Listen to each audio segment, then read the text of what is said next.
Bom dia. Bom dia. É com muito prazer que nós aqui da Orquestra de Câmara Miller vamos fazer esse concerto para vocês hoje.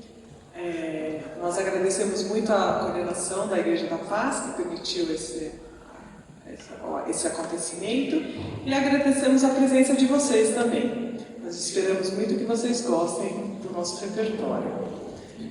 A gente vai começar com uma participação especial.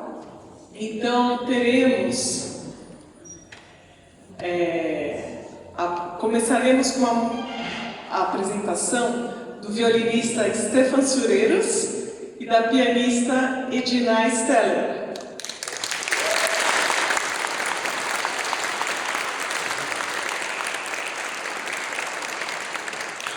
Eles apresentarão duas peças. A primeira delas é a segunda valsa da esquina do compositor brasileiro Francisco Mignoni, importante compositor brasileiro. E depois eles farão a